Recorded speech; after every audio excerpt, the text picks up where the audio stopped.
Even though most of the academia's restrictions have significantly relaxed, I'm still a bit worried that the Matra might give her trouble. I need to stay here to keep an eye on the situation.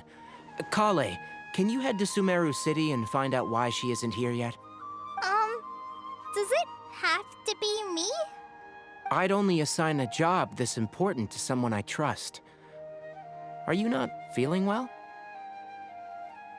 Oh no, I'm fine. I've completely recovered. It's just that if I'm going to see her, I think I need to mentally prepare myself first. I know. You'll have a tough time if you go by yourself. If we could arrange for someone to accompany you.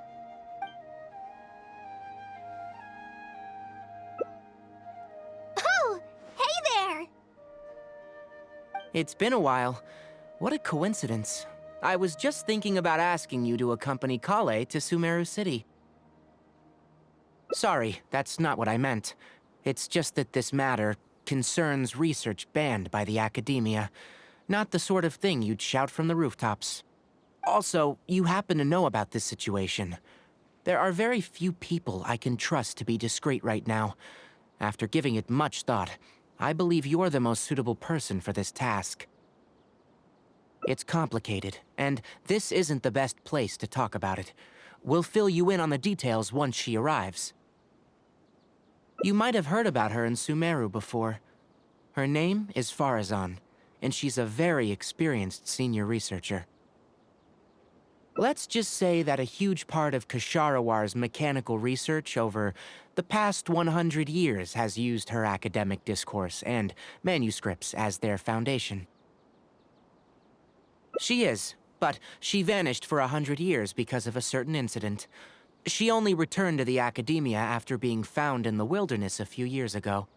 Because of that, her current personality can be a bit, strange, as is her attitude towards Kale. I'm getting a headache just thinking about it. She doesn't have bad intentions, so you don't have to be scared. I'll try. Yes. Kasharawar and Spontamod researchers are often quite prejudiced, so I can't trust them with this matter. However, Faruzan isn't influenced by modern thinking. In our previous correspondence through letters, she indicated that she'd be willing to help. It's already past our arranged meeting time, but she still hasn't shown up. I don't think so. With her personality, it's more likely that she got wrapped up in some sort of trouble. Anyway, can you go with Kale to the academia and check on Faruzan for me? Thank goodness. I was so anxious. I'm counting on you two. Kale, don't push yourself too hard. Just go there and see what's going on. Our task is important, but not that urgent. If Faruzan really is in some trouble, come back and tell me about it. We can always reschedule our meeting. After all, if she's distracted by other things, it'll affect her ability to help us. All right, let's go!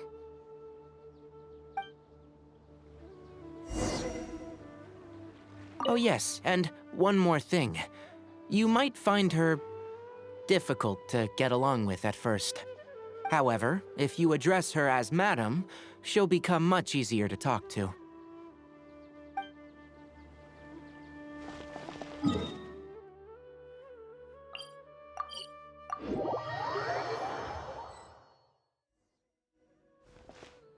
Sorry, what did you say? Oh, could you repeat yourself? As you know, I'm sure, hearing goes with age. Faruzan, I said that you need to give us an answer. Yes. And did you forget to add Madam when you addressed me earlier? Your hearing is perfectly fine. Madam Faruzan, we don't want to make things difficult for you. However, you haven't been teaching courses or supervising theses these past few years. Isn't this rather problematic as an advisor? Never mind the students, even other advisors are starting to complain. And who, if I may ask, complained? If they have any issue with me, tell them to talk to me themselves rather than waste any of your time. You don't have to tell me anything. I very well know that it's those people from Haravatat. How I wish they'd put their time into doing proper research instead. But, Madam Faruzan, it has been a long while since you last made any practical academic contribution yourself. Academic contribution cannot simply be divided between the tangible and the intangible. The issue here, I believe, is that the reviewer doesn't understand the very nature of knowledge itself. In any case, it makes no sense to use a metric like this to evaluate a mentor. Which sage set this rule anyway? I should write a letter of complaint right this instant. Wait! Madam Faruzan, please let me finish. That's her, all right. But the person with her doesn't look like a Matra. Shh! She hates it when people call her young! Her body apparently stopped aging during the year she was gone. So that's why she looks the same as she did 100 years ago. Okay, I think I'm ready for this. Let's go! Anyway, Akara Crafts and the leader of Kasharawar would like to invite you to collaborate on this project. They're wondering if you'd be interested. Madam Faruzan? Are you listening? Mm-hmm. Ah, Kale! Why are you here at the Academia? Are you feeling better now? I'm much better, Madam Faruzan. It's all thanks to the Traveler and the Dendro Archon. Have you been sleeping well? You seem to be developing some eye bags. Is that brat Tainari forcing you to stay up late again? No, it's because I'm a slow learner. It's not Master's fault. It's good to be hardworking, but you need to take care of your health. I'll have to give Tainari a right talking to when I see him. I'll also prepare some health supplements for you. There's really no need. Ah, and is the person beside you the legendary Traveler? Oh, I've heard much about you before. In fact, I've been meaning to meet you for a while now. It is thanks to you, after all, that the Academia is finally getting back on its feet. Even Kali's illness is... Ahem. Madam Faruzan, I believe we were still discussing the collaboration with Akara Crafts. I'd wager it's those Kasharawar dunderheads finding excuses so that I'd go to their darshan. Say no more. I have no plans to change my field of research. If you're this unwilling to participate in the collaborative project, you can also consider teaching a class. It might be difficult to teach a course with topics that only fall within Haravatat's subjects, but we can't delay this anymore. You need to give an answer. You can teach a course or participate in a collaborative project. If you don't do either, it'll be hard for me to persuade the advisors and students who have been complaining. Could you not give me a few more days to consider? This matter has been delayed for so long already. That's precisely the issue. If you don't give an answer today, I fear that someone will soon escalate their complaints to the sages. What a waste of free time these folks are. Now you two are here at Tainari's behest, I take it. I'm sorry, but given the current situation, it looks like I'll have to come over some other day.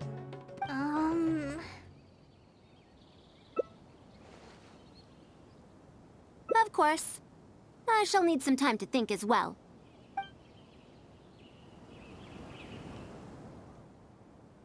What now? She seems so busy. Master said there's no rush, but I know that he's been busy working on something at Paradise DI, so he hasn't returned to Gandharvaville for several days now. I feel for Madame Faruzan, but I still want to ask her to come with us. But if I get her in trouble with the Academia, then she won't have the time to help Master. What should I do? Oh, this is such a headache. Yeah, that would be the best for them both. I'll check with Master later and see if there's anything I can help him with. But I'm sure he'll say, the best thing you can do now is study hard, so I don't have to give you remedial lessons. Huh? Oh yes! This way she can get her problem sorted out quickly, and then she can go see Master. So if I also stay and help... that still sounds kinda scary. Okay then. I'm counting on you.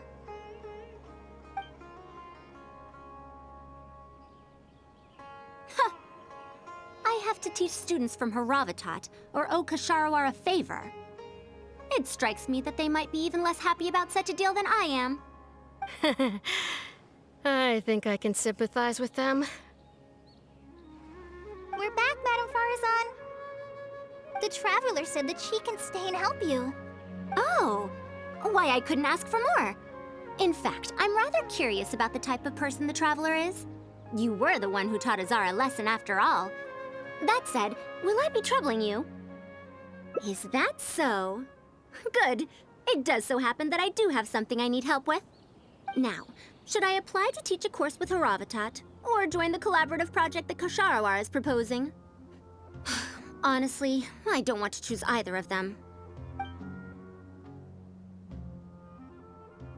You might have heard of it before. Haravatat is an academic faction that researches languages and runes. 100 years ago, Madame Faruzan was a researcher from that darshan. Now, not was. Still am. Yes, of course. But current Haravatat students can't really... understand her direction of research. So even if she opened a course, chances are that no one would attend. In summary, I mean to interpret the configurations and solutions of ruin mechanisms via the deciphering of on-site stone carvings and unearthed documents.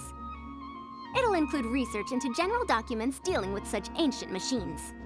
The research method is supported by Haravatat, yes, but the content deals heavily with both ruins and mechanisms.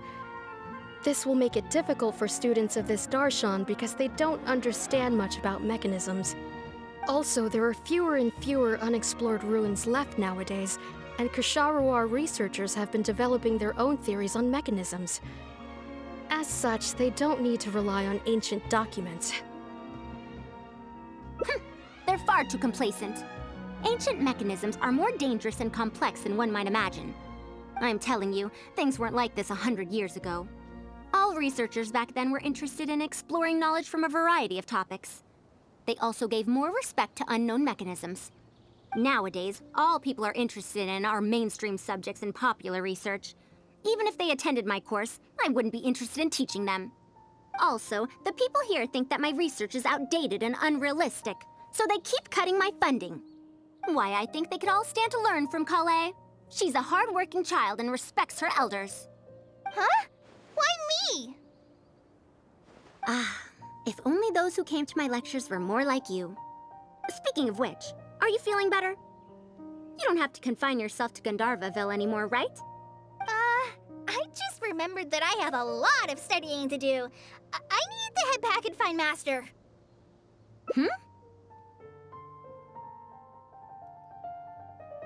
Are you telling me to start a reading course for Kale? Huh? Wait. Although Tainari has academic dealings with the academia, he isn't considered part of it. This means that Kale isn't technically a student. No, she's right. The old academia became consumed by their arrogance precisely because they ignored the public. There must surely be many people like Kale and Sumeru who are passionate about learning, but cannot study due to various reasons. The old academia paid no heed to them. But if I start a reading course for Kale as a pilot, perhaps this shall come to benefit many more people in the future. I'll need to go back and ask if this is in accordance with regulations. Oh, save yourself the extra trouble. I'll come with you. If there's any arguments to be had, we shall sweep them aside together. Traveler, Kale, do wait for us a little while outside the academia. I'll be back in just a moment. Wait! Let's catch up with her.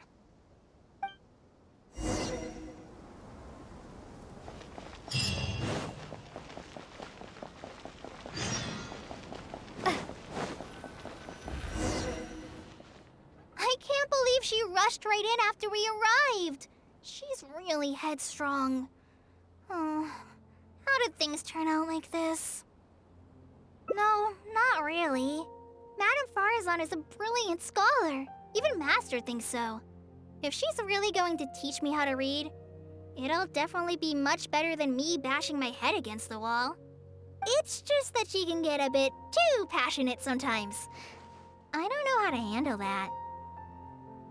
Maybe it's because she wants to take me in as a student? It's just like that researcher said. The academia has completely changed during the 100 years that Faruzan was gone. I don't really get it, but it does seem like Haravitat's students aren't optimistic about the prospects of doing research with her. Students who are interested in mechanisms and applications of the elements generally enroll in Kasharawar and Spotamod. Madame Faruzan also refuses to accept random students just to make up numbers. She still hasn't found a student she likes, even after all this time back. But she seems to like my attitude toward learning, so she often asks me if I'm willing to become her student. It's because I'm a slow learner that I have no choice but to stay up late and study. Whenever she compliments me, I feel really guilty. It's not that. Madame Faruzan respects my choices. She hasn't been trying to persuade me, especially since she knows I need to rest and recuperate. She sometimes brings food to Gandharvaville for me, and each time she says that Master can't find out. Now that you mention it, it does feel a bit like that. Do I really look that young? Kale, Traveler, thank you for waiting. The issue has been resolved. I argued with the higher-ups and convinced them of the practicality and necessity of educating the general public. If I'm not mistaken, they're the students of my classmates' students. They're a lot less forceful than their predecessors, though. I'd say they caved rather quickly. Amazing. It's just that we need to fill in every single page of the application. It's been a century, but the academia is as picky as ever.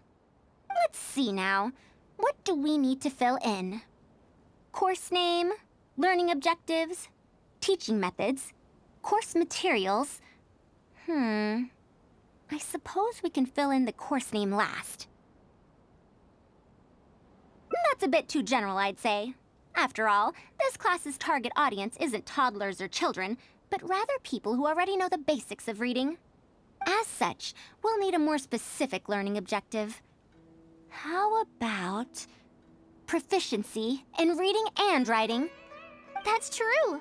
If we use children's teaching materials, we'll only end up wasting a lot of time on things that students would already know. And you have your job as a forest ranger, Kale. People who attend this course in the future are also likely to have life commitments. We need more effective teaching methods. Master always tells me that practice is the best way to learn. That's why I often ask him to help me find simple books to read. It must have been difficult to get books in Sumeru in recent years, no? Tainari really went the extra mile for you. Expanding literacy is a capital notion. Now that the academia is easing restrictions on the circulation of books, there should be more people who have become interested in reading. It's a great time to conduct this course. So that's next on the list. I fear that I'm at a loss as to which books youngsters like nowadays. Would The Legend of Antara be too old of a story? Fair. Kale, what have you been reading lately? Me? I've been reading light novels from Inazuma. I heard that ever since we were allowed to sell books in Sumeru again, some people set up stalls at Treasure Street to sell light novels. I've been meaning to go there and check it out. Light novels? This is my first time hearing about such a thing, but I doubt I will procure suitable teaching materials from the House of Dana. Treasure Street it is. Wait for us, Madame Faruzan! You wouldn't think someone as fast as her is over 100. Let's pick up the pace and catch up to her.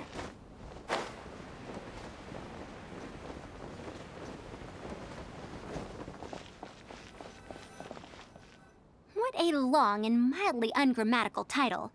And why is the cover so colorful? Is this your first time seeing a light novel, ma'am? Oh, they're the most popular of books nowadays. Would you like me to recommend something?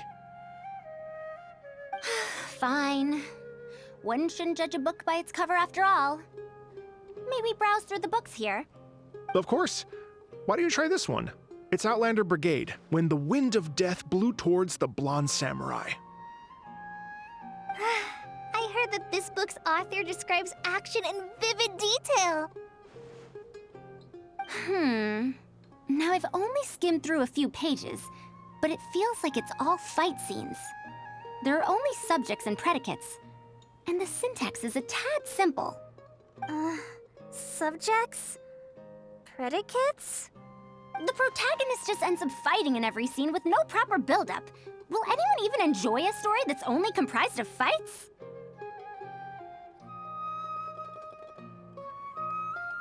How about... the good thing about being reincarnated as a hilly churl is that I only need to eat Sunsetias to become stronger. A reincarnation isekai story? Those are pretty popular right now. Isekai? What in the world is that? Also, why does it become stronger by eating Sunsetias?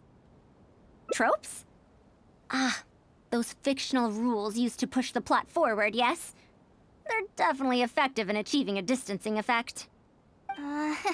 Sorry. What is this distancing effect? However, this book doesn't explain how reincarnation correlates to becoming stronger. Such an illogical rule will affect the coherence of the story. Will readers really accept this? How about this? I had to fight tooth and nail to get this in stock. Oh, that's the latest volume of Onibudo! Now that's a rather normal title length. Oh, Kale, do you like this series? Yes, but I don't like it that much. Madam, are you going to use this series as teaching material? Let me see. The dialogue flows quite well, but there are too many phrases here that I don't recognize. Third eye of perception, illusory mirror, and so on. Are these terms that are tied to tropes? I also thought those names were strange when I was reading them. It's impossible to derive the meaning of these phrases in isolation. Also, their morphological properties are quite pedestrian, really. Or did the protagonist purposely create these strange names to disorient their foes? So there's no deeper purpose. It's quite hard to understand stories written these days. You're right. It's such a weird book. But you keep wanting to read the next page.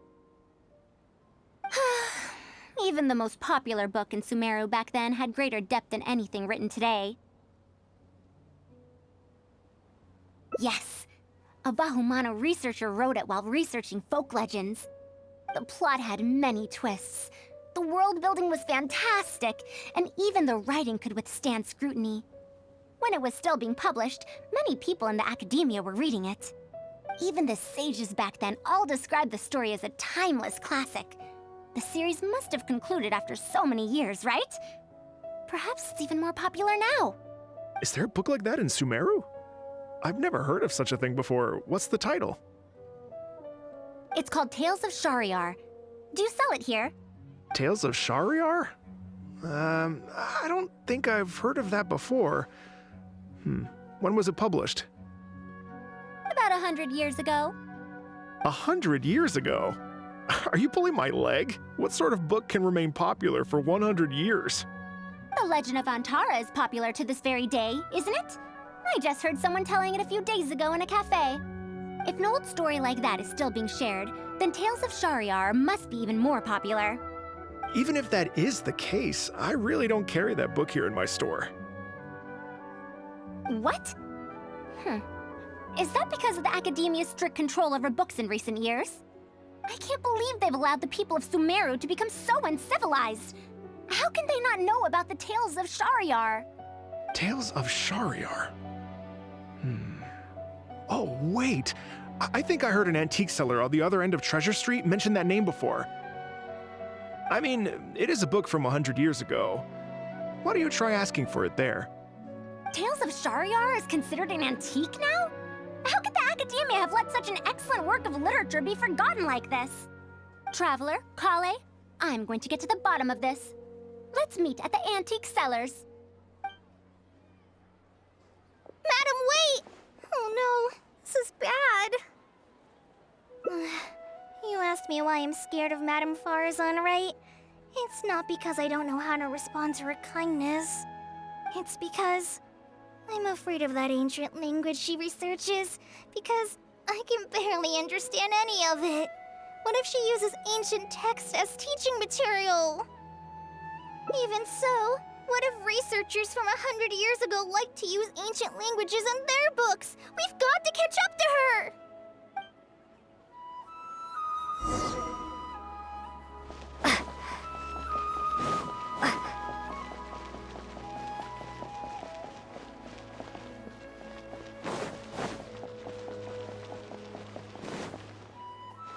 Found it! The 5th volume of Tales of Shahryar. Wow, you actually found it!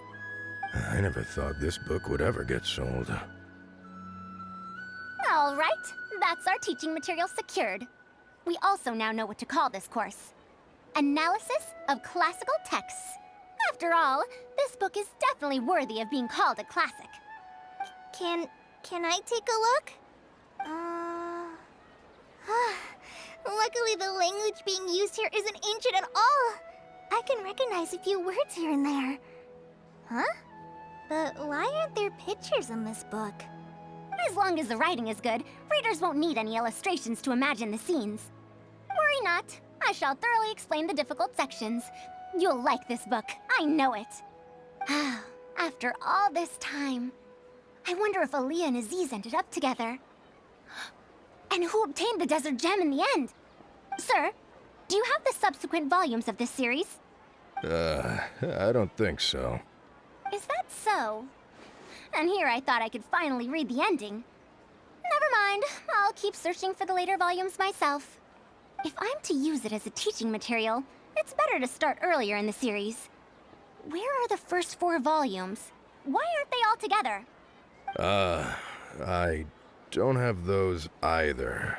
Actually, this is the only volume I have. Is this series really that popular? No. It's not popular at all. Rather, there's absolutely no demand for it. No demand? Impossible! Back then, I'd come across at least 3 groups of people talking about it during a single stroll at the Academia. Seriously? No one told me that this book was anything special when I first got it. Where did you get this from? Can you still contact the seller? I'm afraid not. This book was sold together with a whole bunch of antique furniture. I didn't even notice it initially. Otherwise, the Matra would have come knocking. Wait, is this book actually worth a lot? It can't be, right? That's impossible. No matter how strict the Academia was, there's no way Tales of Shahryar could have fallen into such a state. I do remember a passerby skimming through the book a few days ago. However, he simply sighed and left. He sighed? Why would he react like that? Given the quality of Tales of Shahryar, he should have been entranced after a single glance. I'm sorry. Traveler, Kale, please give me a moment. I'd like to look through this book first. Why is there another misunderstanding between Aaliyah and Aziz? Also, why is there no mention of the Desert Gem at all? And a new character is introduced with no foreshadowing at all? Also, what are all these new names and terms? Is this really the Tales of Shahryar I know? Well, that passerby reacted in much the same way. It's Mada from the cafe over there. You know, the fellow who spends all day telling the legend of Antara. Since that's also a very old story, maybe he knows a thing or two about that, Tales of, whatever it's called. Then let's go ask around at the cafe. Huh? Madame Faruzan? Huh? Oh, yes. Let's go.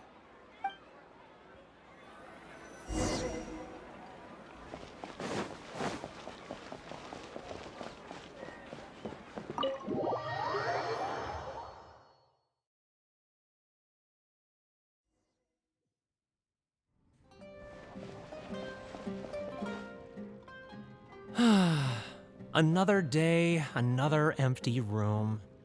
Excuse me? But are you Mada? Yes! Are you here to listen to my story? Well, we actually came to ask about something else. I see. Sorry. It's fine. I'm used to it, more or less. So, how can this terribly unpopular storyteller help you? Do you know about Tales of Shahryar? Huh? Tales of Shahryar?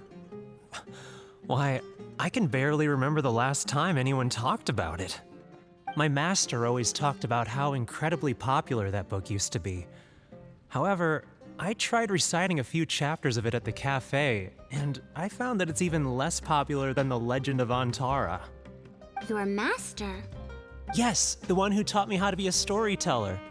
He said that Tales of Shahryar was written by his master's master's master. He also said that this great-great-grandmaster was an academia researcher, and that even the sages liked the series. He wrote 4 volumes back then, and the reviews just got better and better. You couldn't find a single person in Sumeru who hadn't read his books. And then? What happened next? Why doesn't anyone know about Tales of Shahryar now? Oh, it's hard to tell when it comes to trends. One day everyone likes stories like that, and the next day their tastes change completely. Instead of writing a proper ending, this great-great-grandmaster kept trying to extend the story. To tap into popular trends, he added a lot of tropes. Then, starting from the 5th volume, the reviews started to go downhill. How could that be? Then what happened to Tales of Shahryar in the end?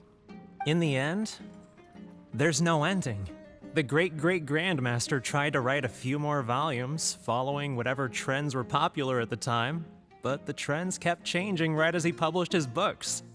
He got so infuriated that he stopped writing altogether and focused on his research instead. What? So there's no ending? The readers didn't care? By that time, only a very small number of people were reading Tales of Shahryar. Anyway, my master probably exaggerated. How could a work possibly have been that popular? The only tangible thing my great-great-grandmaster left is the original draft of Legend of Antara. He also left behind many theses from his research phase. When my master talked about Legend of Antara, he'd even quote from those theses. My master is a much better storyteller than me. Even when we're telling the same story about Antara, he's always able to draw in a huge crowd. But even he won't recite Tales of Shahryar due to its ever-changing writing style and its lack of an ending. So, Antara's story is the one that lasted through the years. Well, not even sages can definitively ascertain the quality of something like a story. In the end, only time can separate the classics from the fads. Only time? Madam Faruzan? It's been 100 years. Perhaps some things I once believed to be great aren't so after all.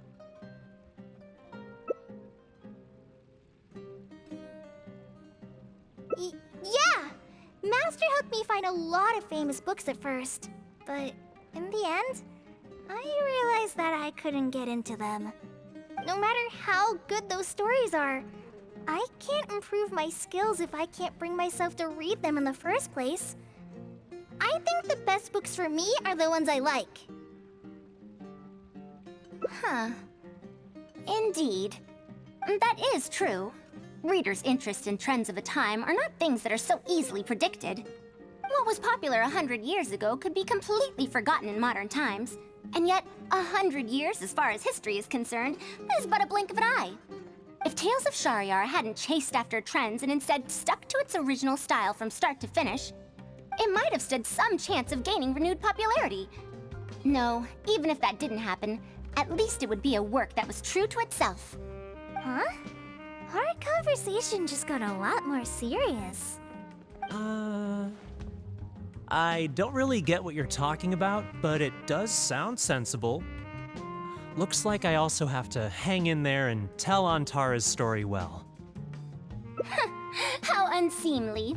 I almost got carried away because of a single book. Well then, we should get back to the matter of our teaching material. It looks like we can't use Tales of Shahryar now. No, it's much too old. Oh. Kale, you found a book that you liked at the bookstall, yes? Yes, but I don't really... Then we'll use that book as our teaching material. Now that I think about it, using a book that you like is the most suitable choice for teaching you how to read. As for the academia, as long as we come up with an appropriate course name, we should be able to get away with this. My, it sounds like you've dealt with the academia before. Let's go with that. Now then, let's return to the book vendor in a bit and buy the latest volume of this Onibudo for Kale. But if I wish to use it as teaching material, I have to read it first. Huh? Speaking of which, other than third eye of perception and illusory mirror, I also espy some unfamiliar phrases from the reader's messages at the back of the book. Such things as, even if it reminds me of my dark history, I still can't help but be drawn in by the story. And the author has written all the things that I only dare whisper into a tree hollow. Why do people use dark history to refer to awkward or embarrassing memories? Is this some slang that was invented in the last century? If one of our learning objectives was researching linguistic changes over the past 100 years, it might make it easier to get these books approved as teaching material. Oh, I can tell you what that's all about.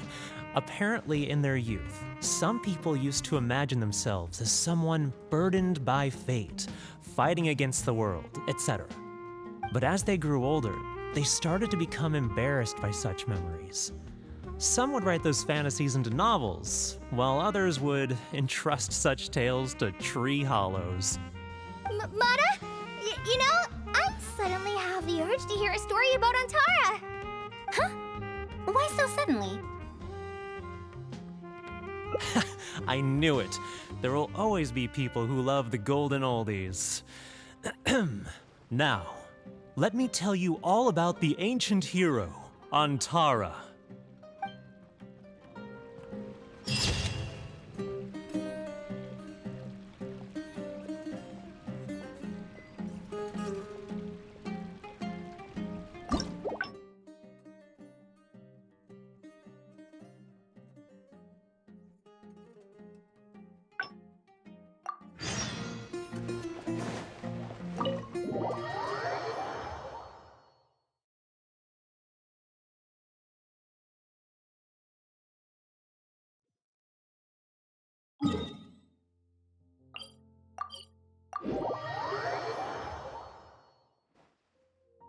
What now? She seems so busy. Master said there's no rush, but I know that he's been busy working on something at Paradise DI, so he hasn't returned to Gandharvaville for several days now. I feel for Madame Faruzan, but I still want to ask her to come with us. But if I get her in trouble with the academia, then she won't have the time to help Master. What should I do? Oh, this is such a headache. Yeah, that would be the best for them both. I'll check with Master later and see if there's anything I can help him with. But I'm sure he'll say, the best thing you can do now is study hard, so I don't have to give you remedial lessons. Huh? Oh yes! This way she can get her problem sorted out quickly, and then she can go see Master. So if I also stay and help... that still sounds kinda scary. Okay then. I'm counting on you.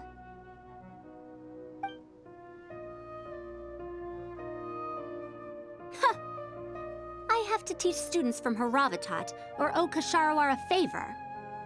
It strikes me that they might be even less happy about such a deal than I am. I think I can sympathize with them. We're back, Madame Faruzan. The Traveler said that she can stay and help you. Oh, why I couldn't ask for more. In fact, I'm rather curious about the type of person the Traveler is. You were the one who taught Azar a lesson after all. That said, will I be troubling you? Is that so? Good. It does so happen that I do have something I need help with. Now, should I apply to teach a course with Haravatat, or join the collaborative project that Kosharawar is proposing? Honestly, I don't want to choose either of them. I don't know if Tainari's told you about this before, but while my research involves learning about ruins and the mechanisms within them, I don't belong to Kosharawar, which specializes in researching mechanisms, nor am I in Spontamod, which specializes in researching energy flow. Instead, I'm part of Haravatat, which specializes in languages and scripts. She has been invited to Kosharawar multiple times to continue her research, but she's rejected them each time. Just listen to how they introduce themselves. In the future, Kosharawar will be the only Darshan with the ability to research mechanisms. There's no such thing as exclusivity in knowledge. Besides, the current Kosharawar is more concerned about how mechanisms can be used in everyday life, while my research involves textual analysis of ruins. If they're trying to use the collaborative project as an excuse to have me reconsider again... No, that's not it. The request this time is from Akara Crafts. The representative of Kosharawar recommended you to them, Madame Faruzan. In truth, she told me that it's because she respects you a lot. Oh, respect? Oh, my. Putting aside my ideological differences with Kosharawar, I suppose I must acknowledge this attitude of theirs. At the very least, they're bounds above those decrepit Haravatat fools. Yeah, Akara Crafts is a pretty nice shop. Well, since both of you feel as such, I shall first hear this proposal. In summary, Akara Crafts wants to design a series of early learning toys that will cultivate curiosity and learning in children. Early learning toys. Interesting. The academia agreed to work with them because they hope that these toys can help children become excellent researchers in the future. True. The current academia is in need of some new blood. If the children start learning now, perhaps I can find some talented students in a few years. Madame Faruzan, you still haven't found any students? Anise, Kasharawar's representative, should be staying in the inn at Port Ormos. If you want more details, you can find her there. Port Ormos? Now there's a place I haven't been to in a long time. I wonder how much it's changed. I probably can't join you since Port Ormos is a little far from here. I should probably go back and report to Master, and then review today's homework. No worries. Go do your homework, Kale. Once I'm done with everything here, I'll head over to Pardistii. Thank you. Why, I'd even call this a rare chance for a curious researcher like myself to observe the legendary traveler up close.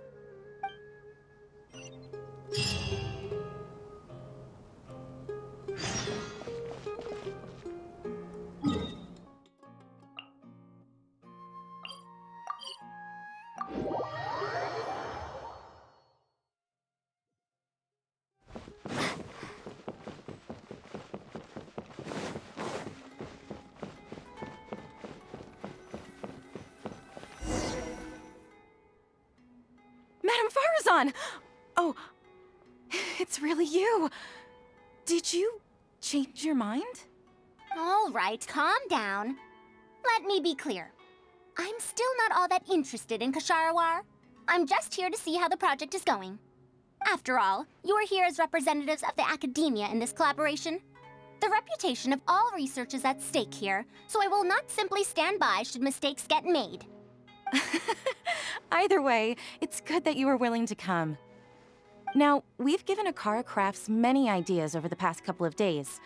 However, their owner thinks that our designs are too complicated, which will drive production costs too far up. That's expected. Students who have never had to deal with budgetary constraints probably don't understand how important it is to keep costs low. How enviable. Oh,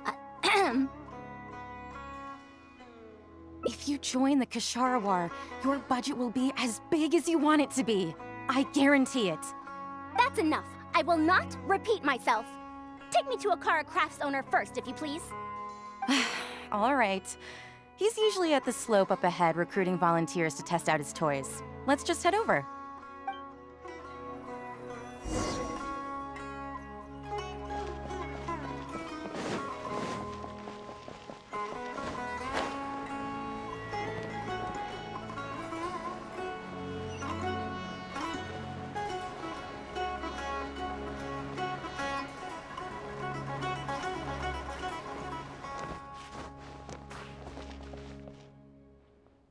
Mamdu, the one I recommended is here.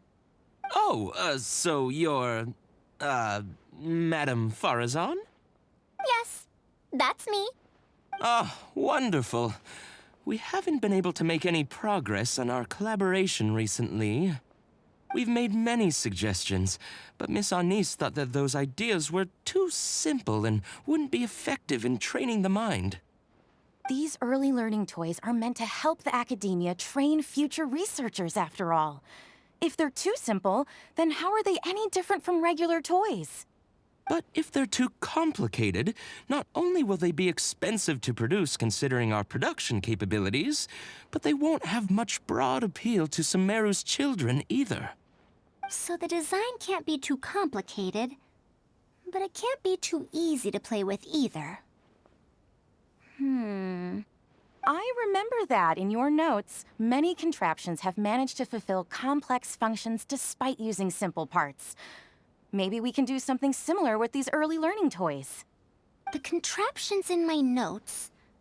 I didn't create those. I simply took the contraptions in the ruins apart and analyzed them. But now that you mention it, the ruins did have things like that. Do you have a pen, paper, and scissors? I'll make a paper prototype. You have an idea already? I suppose I should have expected as much of a respected academia senior researcher. We do have those, yes. Please, help yourself. Oh, you're done already?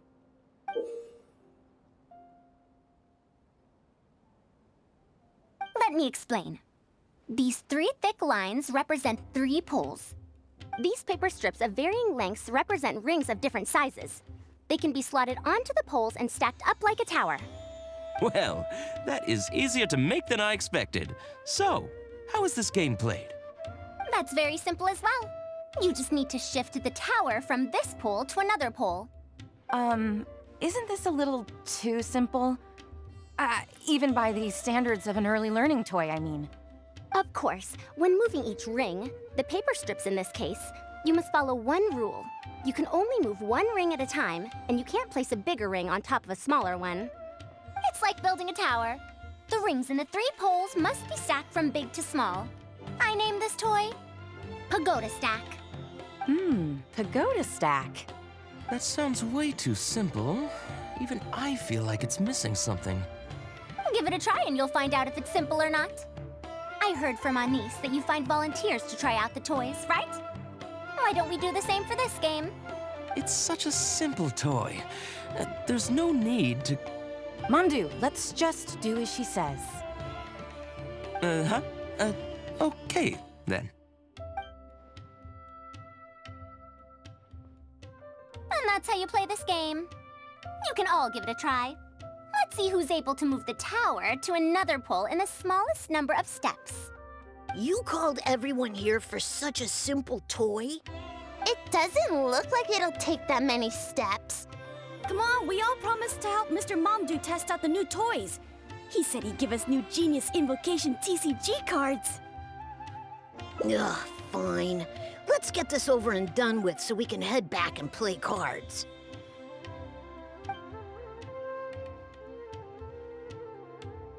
Done! It took me 19 steps. Huh? It took me over 20 steps. I only needed 18 steps. Not bad. Looks like you're all familiar with the rules now. Then let's increase the difficulty. The next tower will be 5 layers tall. Now then, give it a shot. Wait, there's more?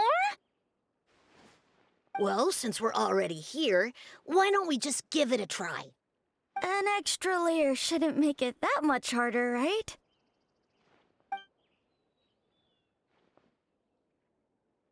What's going on? I've already moved over 30 steps, but I'm still not done yet. I'm almost done. Looks like I'm the faster one this time. Done! It took me 35 steps. What? How? This pagoda stack toy is pretty fun to play with. Good. We'll try it one final time. This time, we'll add 2 more layers, making 7 layers in total. Momdu, we've still got quite a few paper strips here. Why don't you give this a go as well? Do you need that many steps for something this simple? Let me try. Madam Faruzan, allow me to try it as well. You were looking at it quite seriously just now. Are you starting to understand the principles involved? I think so. If you want to test out your hypothesis, you'll just have to play and find out. Got it. Ah, we don't have enough paper strips left for you, Traveler. However, by the looks of things, you seem to have the game figured out. Why don't you guess what the lowest number of steps needed to solve a 7-layer pagoda stack is? Oh, color me impressed. You figured it out so quickly. Let's see how well they do then. If I move this small ring, then the big one won't be able to go on top of it. Oh, this is going to take more steps than I expected. I've lost count of how many steps I've taken. Can I restart? This got a lot harder.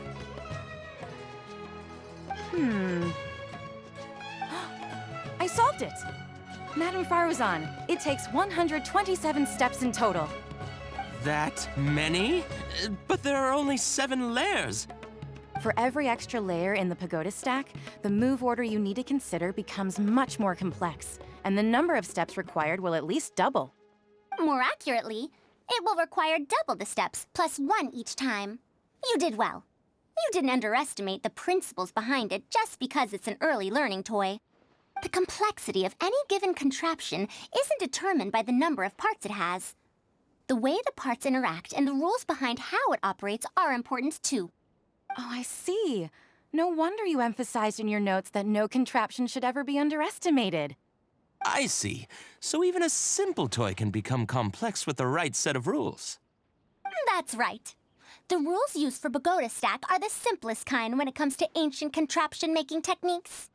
I could spend some time picking out all those machines that do something similar and write you a reference book.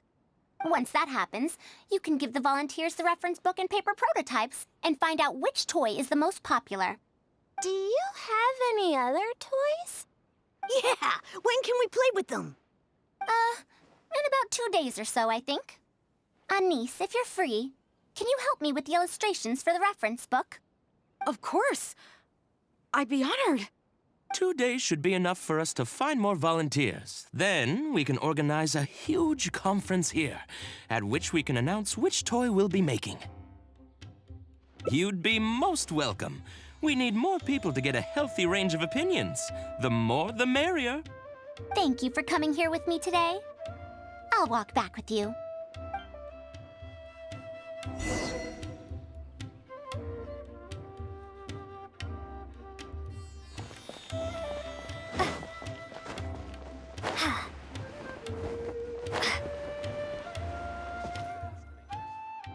I'll be going then. Say hi to Tainari and Kale for me if you can. Once everything here is settled, I'll make my way over to Pardis DI as quickly as I can. You want to ask why I'm unwilling to join them, yes? Putting aside the fact that they're too full of themselves, I actually have no issue with their research methodologies and approach. After all, knowledge is either right or wrong. Superiority and inferiority do not come into the conversation. All researchers are just doing their best to shed light on the unknown in their respective fields of expertise. No matter what corner of the unknown they shed light on, it's a step forward for us all. Because I believe wholeheartedly in that principle.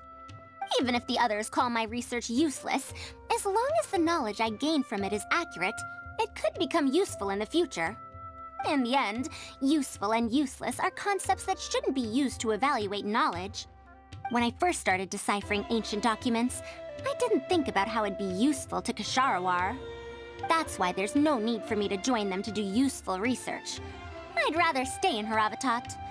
It's much more convenient for me to access the materials I need for my research here. Still, the funding that Ksharawar has offered me is so hard to get in Haravatat. Perhaps if this collaborative project goes smoothly, I can even ignore Haravatat and ask for a higher budget directly from the academia.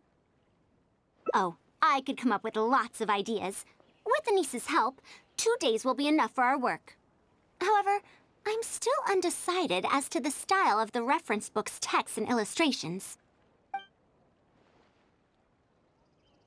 You're right. Explanations are a core part of early developments, too. By using detailed and accurate illustrations, we can impart knowledge more effectively. It would also make it easier for me to recruit students. Thank you. I'll take your opinion into account. See you in 2 days.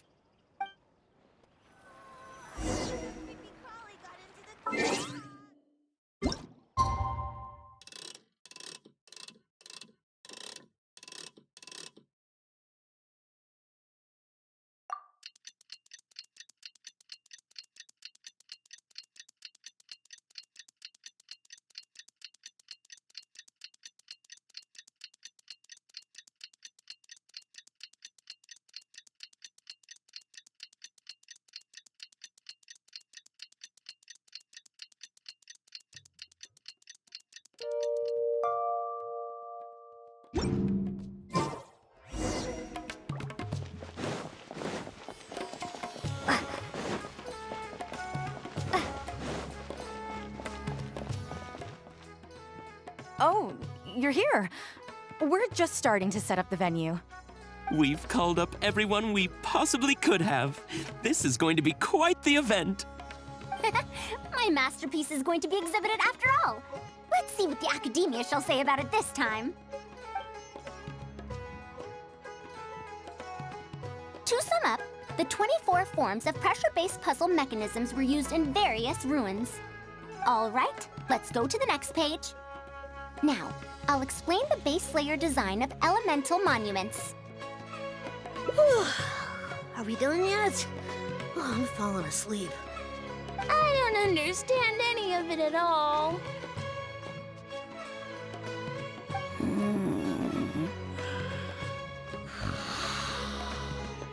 Are these really toys? They sound a bit too dangerous to buy for children.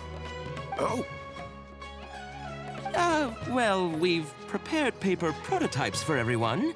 If you're interested in the mechanisms Madame Faruzan's talked about, you're more than welcome to try them out. Oh, this is no fun. Can I try another toy? I want to go home and play Genius Invocation TCG.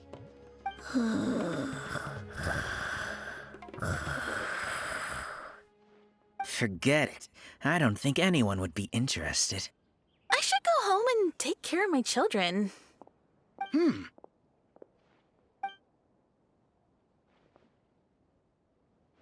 How did this happen? Forget about getting opinions from others. No one even wanted to stay and try them out. I'm sorry. I think we miscalculated. No, you simply gave suggestions.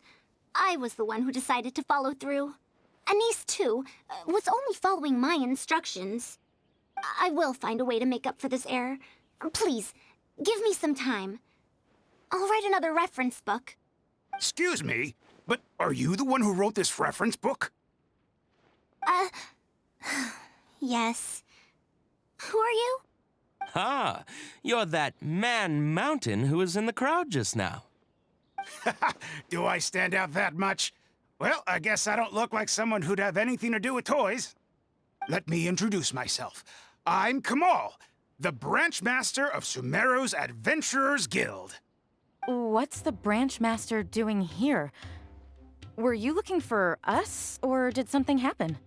I came to Port Ormos to visit some old friends. On the way over, I saw the booklet you were handing out, so I came to take a look. Can you print a few more copies of this booklet and sell them to the Adventurers Guild? Also, could you make full-fledged models of those paper prototypes and sell them to us as well? What does the Adventurers Guild want with these toys? You may see them as toys, but to adventurers who need to deal with all sorts of machines and contraptions within ancient ruins, this booklet is a true treasure. We have many members who can't read, so books are of little use to them. What they know of handling mechanisms has been learned solely through word of mouth. Even if the academia granted public access to all their books, there are people who can't use them. Ah, and our booklet is practically all pictures. Well, it is designed for children. It might be a bit too difficult for children, but it's perfect for adventurers. Also, those paper strips, you called them paper prototypes? If you can make wooden versions for demonstration purposes, even the most illiterate person would be able to follow along and understand. If we can supply a model set for each branch, and if each adventurer carries a booklet with them, then ruin exploration will become much safer. You really think so? I mean, yes, I always knew it. Knowledge will always be needed, one way or another. Making models of contraptions for the Adventurers Guild? To be honest, that sounds like a good avenue to explore to me. We'll probably have to send in a separate application, but it shouldn't be an issue. After all, this concerns safety during the exploration of ruins. It's a problem that the academia is actually trying to address as well. Then let's cut to the chase and discuss the details of our first order. The amount we're offering to pay in advance is this much.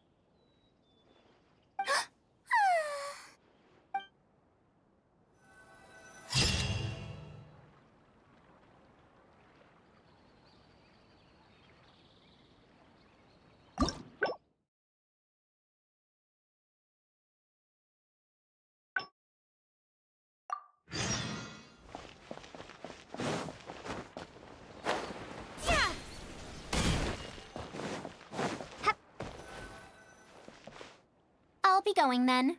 Say hi to Tainari and Kale for me if you can. Once everything here is settled, I'll make my way over to Pardistii as quickly as I can. Anise? We haven't had much time to get to know each other, but she seems like a good kid. She's able to calmly figure out the basic principles behind something without being influenced by others. I'll do my best to teach her over the next few days. Still, how much she learns will really depend on her. Well, her interest lies in the application of mechanisms. I do have some old knowledge to share, but if we think about the future, it's easier for her to learn the things she's interested in if she stays in Kasharawar. My research into mechanisms is, in a sense, a side effect of my research into ancient texts. If she becomes my student to learn how to make modern contraptions, it wouldn't benefit either of us in the long run. However, if she develops an interest in deciphering ancient texts over these next 2 days, that would change things. If I successfully poach a student, those young punks at Haravatat will have one less reason to cut my budget. Perhaps if this collaborative project goes smoothly, I can even ignore Haravatat and ask for a higher budget directly from the academia. Oh, I could come up with lots of ideas. With Anisa's help, 2 days will be enough for our work. However, I'm still undecided as to the style of the reference book's text and illustrations. You're right. If no one understands the reference book, it doesn't matter how detailed it is. It's better to make it simpler and fun so that children will be interested in the subject. It'll also make it easier for me to recruit students in the long run. Thank you. I'll take your opinion into account. See you in 2 days.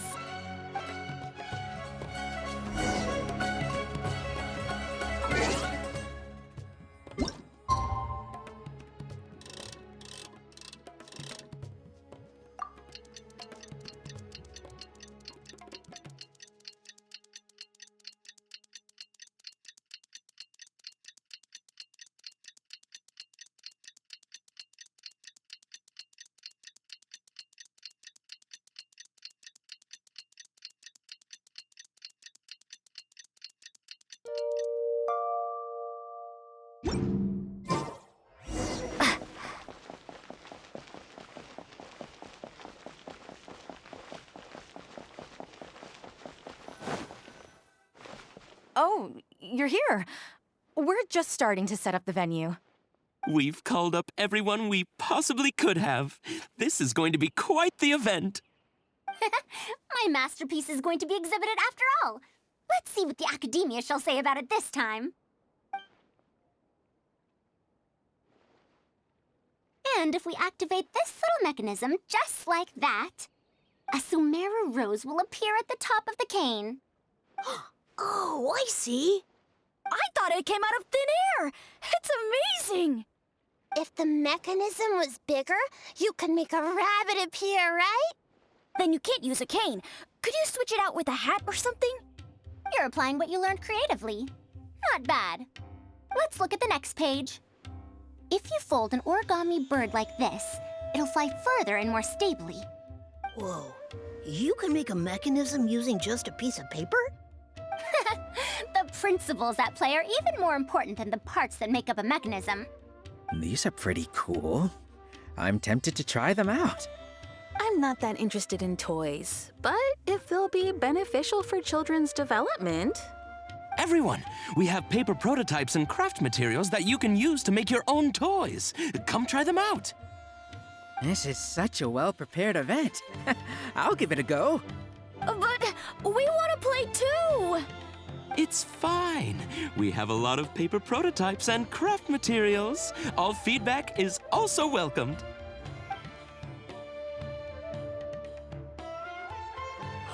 Oh, my origami bird flew further this time. Professor Faruzan, how can I make mine fly further? Ahem. Just Madam will do. Maybe in the future, you may indeed get the chance to call me Professor. You may wish to pay attention to these few details. Here, for example. All right, try it again. Wow! It really did fly farther! Madam Faruzan, will we learn origami at the Academia? Of course you will. If you become a researcher, you can explore any field you like to your heart's content. In the future, if you want, you can even become one of my students. But Mom and Dad said that there are 6 Darshans in the Academia. Wait, was it 7? Which Darshan teaches about mechanisms in origami? Well, in this case, it wouldn't be Haravatat. I know. We need to choose Kasharawar. Huh? I want to attend Kasharawar in the future and fold even better origami birds. I want to make even more awesome mechanisms! Actually, the other Darshans do have their own specialties, too. For example, Haravatat specializes in... Pay attention, children. Children? How did this happen? What if we end up in a Darshan we don't like? Does that mean that we won't get to learn about the things we do like? No, that won't happen. Take me, for example. I'm a researcher from Haravatat, but I research mechanisms, see? The only person able to restrict your curiosity as a researcher is you. Do you understand what I'm saying?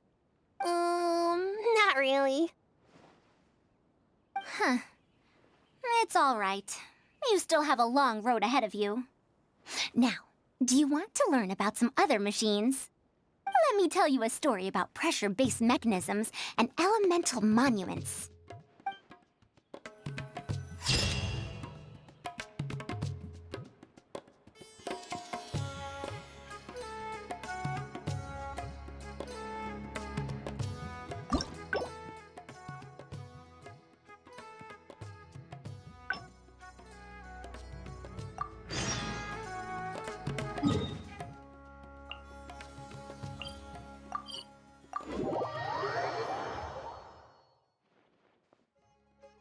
What now? She seems so busy. Master said there's no rush, but I know that he's been busy working on something at Pardis DI, so he hasn't returned to Gandharvaville for several days now. I feel for Madame Faruzan, but I still want to ask her to come with us. But if I get her in trouble with the Academia, then she won't have the time to help Master. What should I do? Oh, this is such a headache. But if someone does complain to the Academia, wouldn't it make Faruzan's situation more awkward? And if the Academia investigated and found her at Party's DI, things would get even worse for her. Do you have some way to invite her over to Party's DI without stepping on the Academia's toes? Okay then. I'm counting on you. Huh. I have to teach students from Haravatat, or owe Kasharawar a favor. It strikes me that they might be even less happy about such a deal than I am. I think I can sympathize with them. Madam Faruzan, we're back! Sorry for asking again, but are you sure you can't go to Party's DI today? Well, since you're asking me so sincerely, let's just ignore the Academia and... Please, Madam Faruzan, focus! Today's the deadline. Huh? Yes. I see. No wonder he sent you two over. Why, that lad didn't make it very clear in his letter, now did he? Otherwise, I would have reported it as part of my research. Yeah, that's right! Master sent us over to explain everything to you. Wait. Opportunities for collaborative research don't just come out of thin air. This seems like too much of a coincidence. Also, there isn't much overlap between Madame Faruzan's research and that of Amorta, right? What will you even be collaborating on? Master wants to research, A fully automated irrigation system. A fully automated irrigation system? Precisely. It's a system that can automatically adjust the amount of water it provides based on the season and the plant species involved. I saw a similar mechanism while exploring a rune in the rainforest. That's why Tainari wanted to collaborate with me. A mechanism like that exists? Why haven't I heard of it before? I found it 100 years ago, so it's only natural that you don't know about it. Why don't you go ask your teacher's teacher? Perhaps they've heard about it from their teacher. But we can't prove its existence one way or the other, right?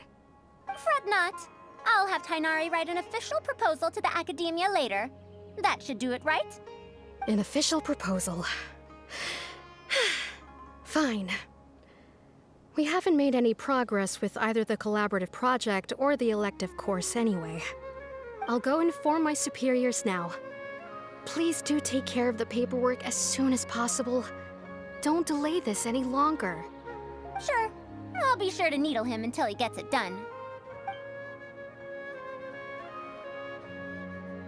Phew.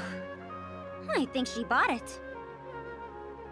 Even though this is our first meeting, I must say, we make a good team. Wow! You made up that excuse on the spot, huh? Madam Faruzan, did you really find an irrigation system 100 years ago? If the Academia asks for any details... Who knows? It's been 100 years, so it wouldn't be too surprising if I've forgotten a few details, no? Huh?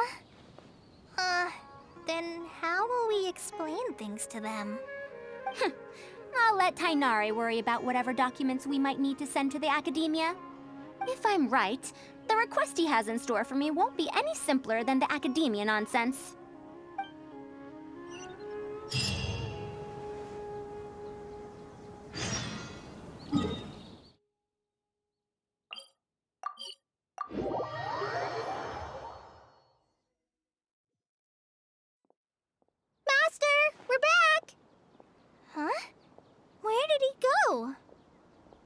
You don't have to shout. I can hear you. Well, you got here much faster than I expected. I thought you'd have a lot more business to take care of. Thanks to the Traveler, I was able to, pawn off various problems of mine onto others. Onto others? What does that mean? We can discuss that later. You're looking for me because of the thing you mentioned in the letter, right? That's right. Please follow me.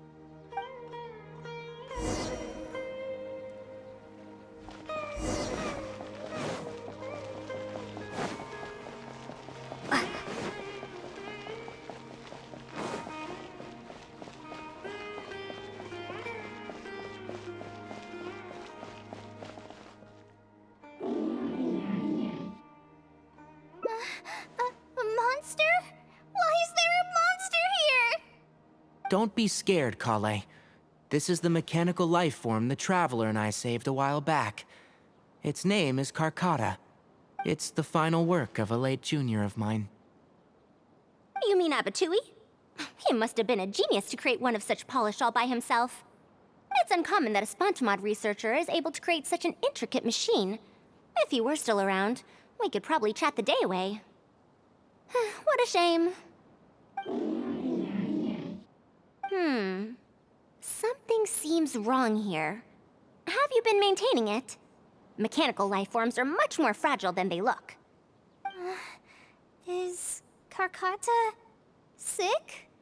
Karkata has been lying down like this since a few days ago. It could be an old malfunction acting up again. I've taken a few courses conducted by Spontamod before, so I've managed to perform some passable repairs on Karkata's energy supply module. However, it seems the issue this time is with its transmission. My knowledge can only prevent its condition from deteriorating any further.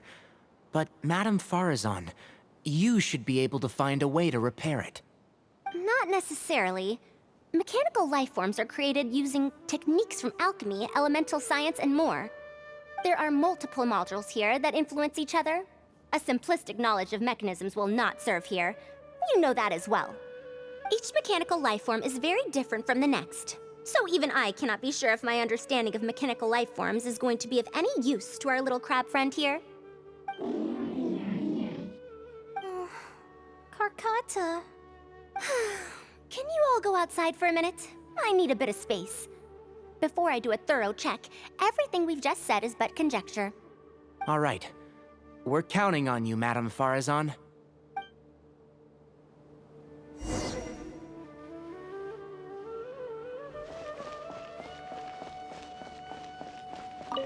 I didn't know mechanical life forms could get sick too. You have to get better soon, Karkata!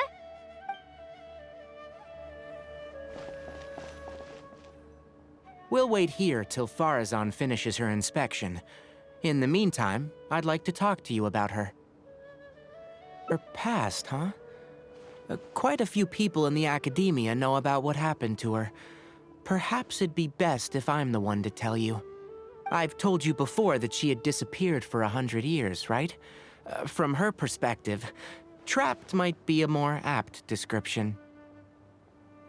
Her exact words were, That ruin was crawling with traps and coded inscriptions from wall to wall. I did all I could to decipher the code and deactivate the traps to escape the ruin, but there was no way out. I lost track of time, and I ran out of pen and paper.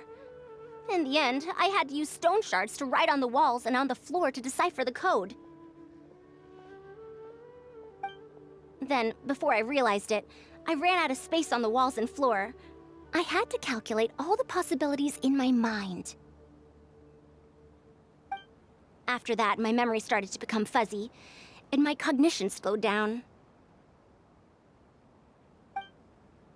She doesn't remember anything else, including the location of the ruin, and how she finally managed to escape. When she was found in the outskirts of Sumeru a few years ago, she looked exactly the same as she did 100 years prior. However, she was in a stupor and struggled to form sentences. Only after a lengthy recovery period could she speak again. The academia speculates that she must have gotten trapped in an unknown ruin while researching machines a century ago. And because of the ruin's special properties that halted her aging, she was able to use those 100 years to crack the trapping mechanism and then escape. Though she had finally broken free, 100 years had passed. Everyone she knew and everyone who knew her was already gone. In the end, even the academia had to rely on century-old records in the Akasha to confirm her existence. Don't make that face. I'm not telling you this because I want to drum up sympathy. She wouldn't want others to pity her because of past events. Rather, she sees that period of entrapment as an experimental error. As a researcher, she must accept everything that results from her experiments, even if they don't fall within expectations. Even after going through so much, she's returned to Sumeru and still hasn't given up on her research. Due to changes over the years and drift in academic subjects, she holds some rather strong opinions about the current academia, and she has no shortage of detractors herself. What I want to say is that no matter what era we're in, Faruzan is a true senior researcher, in every sense of the word. She has her own deep understanding of various ruins and machines. If there's a chance, you should talk about them with her. It'll definitely be helpful for your journey. Master, Madame Faruzan's done. Oh, let's head over. With any luck, she might have figured something out.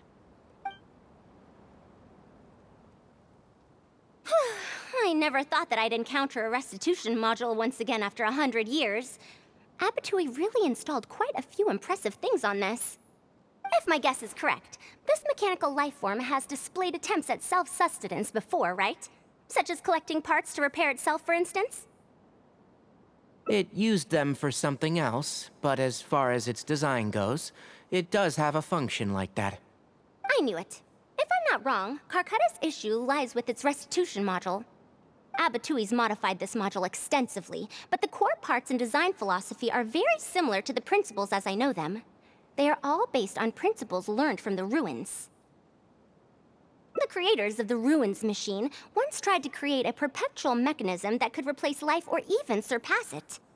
The restitution module is the result of one of their countless attempts. It replicates the behavior of living things to achieve a self-repair function. However, the energy required in maintenance of the module became an issue. Energy consumption? Maintenance?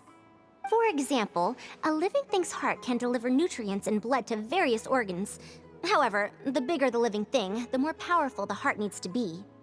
Once the heart is damaged, it'll be hard for that living thing to heal itself, and even the function of other organs can be affected. Thus, the attempt wasn't widely adopted.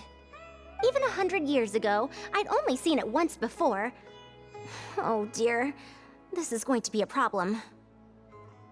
Based on my current research, I'll need to swap out the damaged parts in the restitution module to repair Carcata. But like I just said, the module is rare, even by the standards of ancient machines. Not only that, but there is very little related research documentation available. Finding suitable parts would be like trying to find a single gear in the vast desert, to say nothing of the difficulty in making those parts from scratch. One can only wonder where Abattoir found the original parts. I might have an idea. Abattoir was, for a time, quite passionate about excavating the Great Red Sand. This was when he had just gotten expelled from the academia. You mean to say he found a restitution module in the desert? Well, that is indeed possible.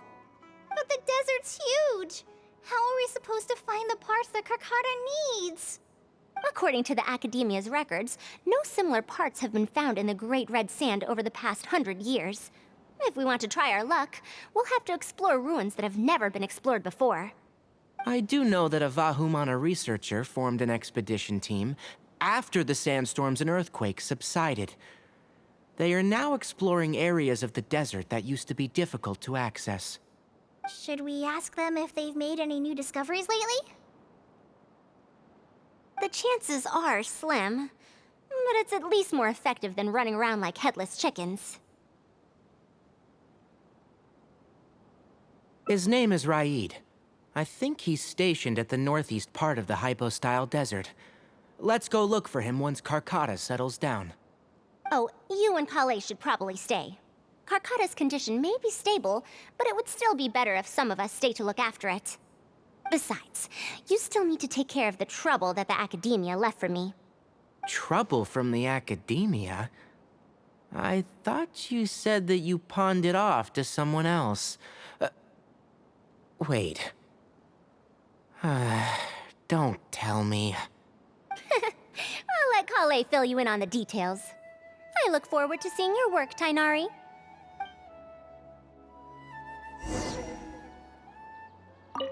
A fully automated irrigation system. That's quite the task. Master, can I help with anything at all? I can go buy things, prepare pen and paper. Oh, you know, I seem to remember that you have a lot of homework today. Huh? Oh, yeah. I do.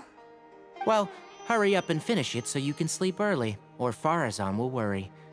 That's the best thing you can do now to help. Oh, okay.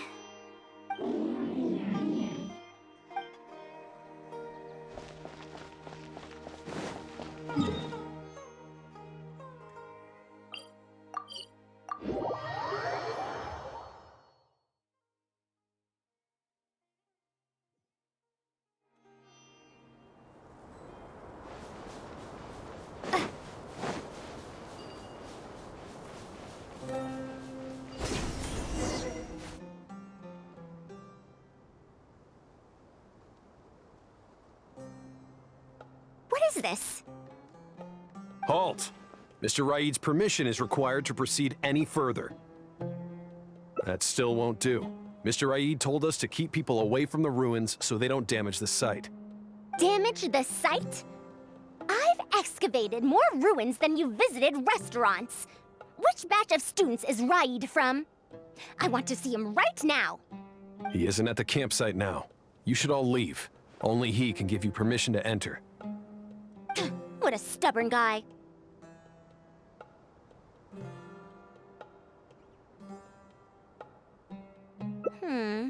You're right. Even if there is new information, we still have to wait for him to come back so we can ask him about it. So let's just see what we can find out from the people here. I'm going to give that Raid a good talking to when he gets back. Starting from who in the world mentored you?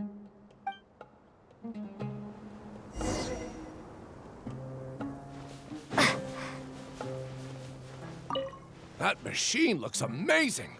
Could it be the legendary Ruin Wanderer? The location seems to fit too. Might that legend actually be true?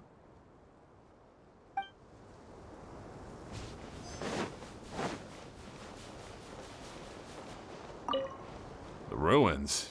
Don't know anything. We were only hired to deliver water and supplies to them. Forget excavation. They won't even let us get close to the camp where they're staying.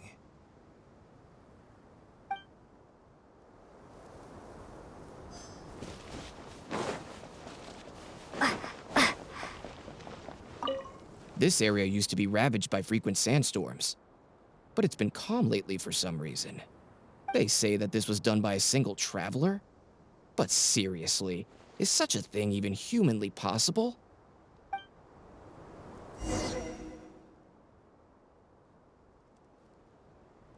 Well, I found out everything I could. Is there anything that stands out to you?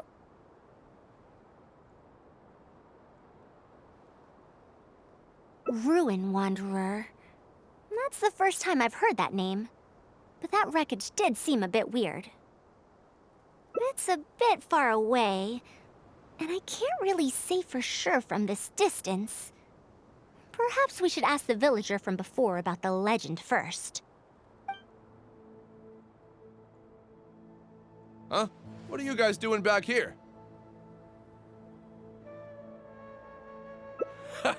I wouldn't blame you for not knowing about it, youngsters. After all, it's a tale that's over a decade old. It's said that this monster, the Ruin Wanderer, traversed through various ruins for centuries. Many adventurers had claimed to see it while exploring. Some said that it was like a giant, while others said that it was like a beast.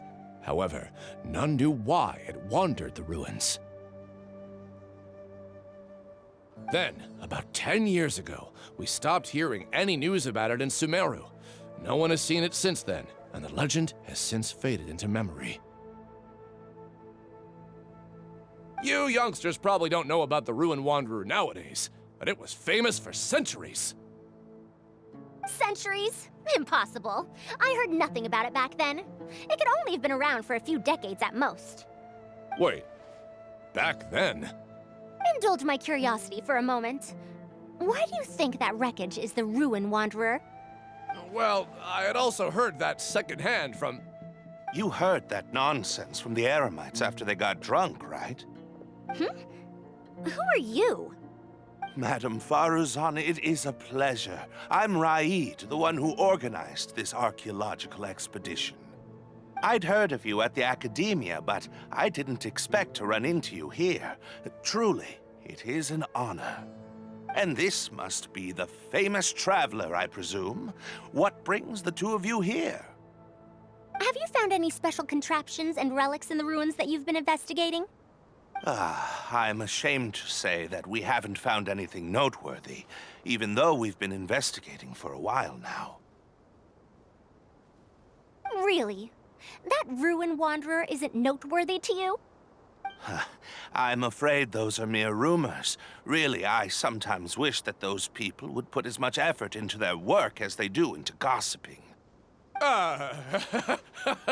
You're right, sir. I'll get back to work now. The wise do not buy into rumors, so it is said. I believe that you too, Madam Faruzan, do not put any stock into such baseless talk. It is also said that real knowledge shall come from practice. I can help you research the excavated relics and see if I can find out anything new about them. You can take credit for any new discoveries. I believe this offer to be sufficiently attractive.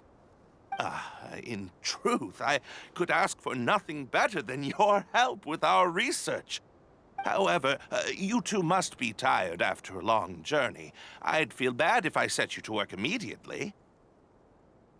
It's getting late and my subordinates and I are heading back to the camp to rest.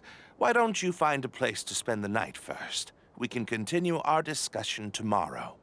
There are tents over there that the villagers occasionally use to rest. The condition is a bit simple, yes, but I hope you won't mind. Since you need to rest as well, let's do just that.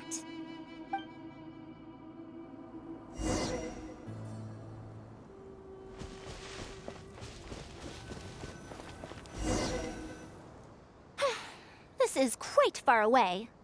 Are they trying to prevent the villagers from eavesdropping on them? This suits us just fine, though. This way, they won't overhear our conversations either.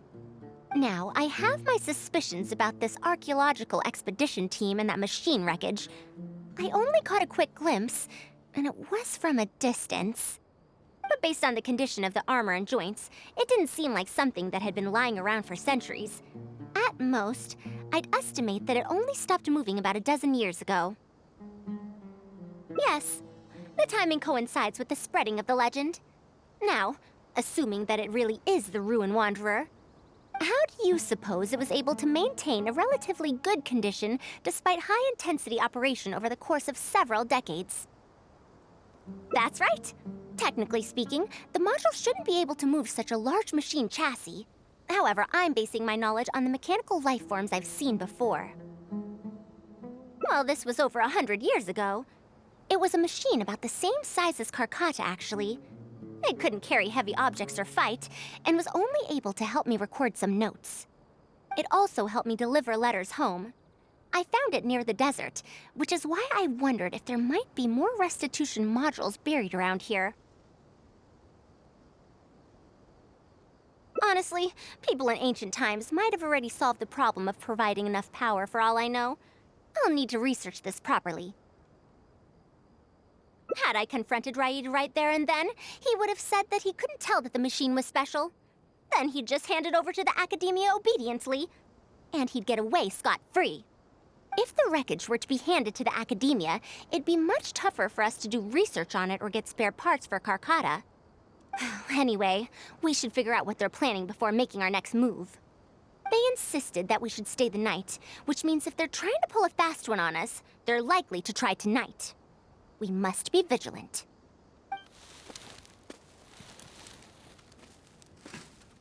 Are those sounds coming from the excavation site? I knew they wouldn't be able to wait. They must be scared that we might discover something tomorrow. Not a single person guarding the campsite. This must be quite the manpower expenditure. I'll see if they left any clues behind at their camp. Keep watch and help me stall them if it comes to that, would you? All right. I'm counting on you.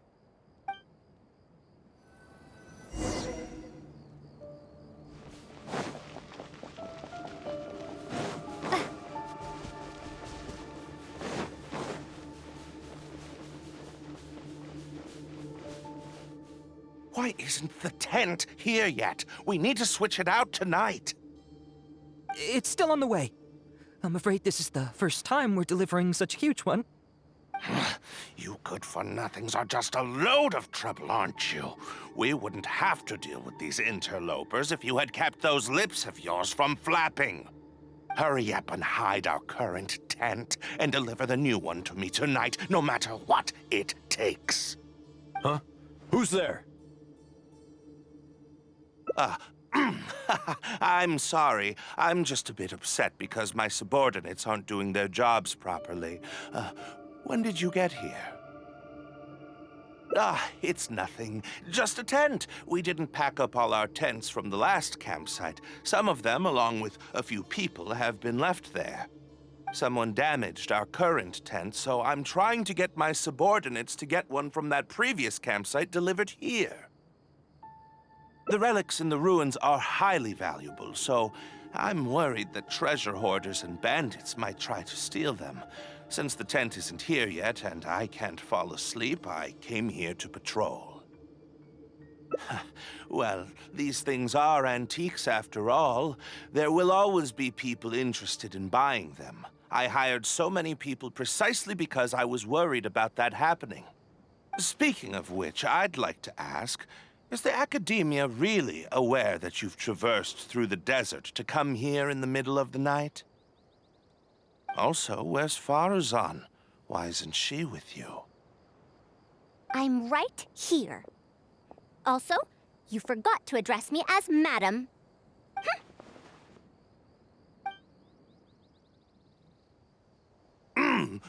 Sorry, Madam Faruzan. You were all making so much noise that I couldn't sleep, which is why I got the Traveler to find out what was going on. But for some reason, that one task took forever, so I came to check in on the situation. I'm very sorry for disturbing your rest. I'll tell my subordinates to be quieter on patrol. Good. Come on, Traveler. Let's head back. Yes, we came to check out the situation, didn't we? Well, we've already done that. We should get better rest so that we'll have energy to investigate tomorrow.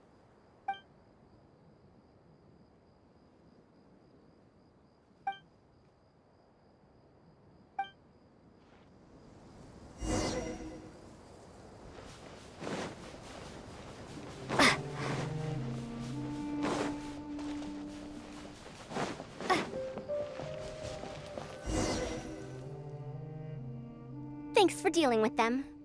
Now, I found something good on my end. These are the excavation records from their campsite. According to them, the ruins have been raided before, with numerous traps and contraptions having already been triggered. I also observed the wreckage up close earlier. The weathering is nowhere near as extensive as on the relics that have been buried for over 100 years. There's no doubt that the wreckage in the ruins don't belong to the same era. Instead, it must have wandered into the ruins about a dozen years ago. It could have fallen into a trap or encountered a glitch within the ruins, remaining stationary like that until it was discovered recently. However, I still don't know why they'd want to hide it. I have no doubt that the researcher could definitely reach the same conclusion I did. The last few pages of the excavation records are written in code, which I still need time to decipher. The answer may lie within those pages. It's just wordplay. And if anything, that's my wheelhouse.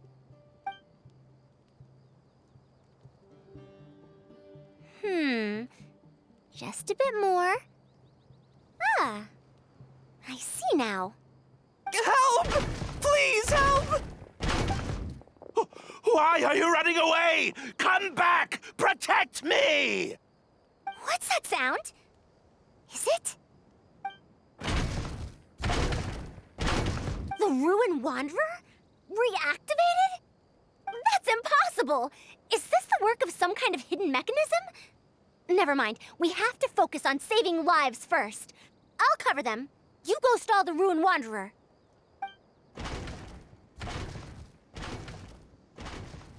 What? It ignored the Traveler? Why is it chasing after us? What could have caused it to reactivate? Did it give chase? Darn it! Hey, come on, you lot! It's clear that we can't escape, so let's just attack it!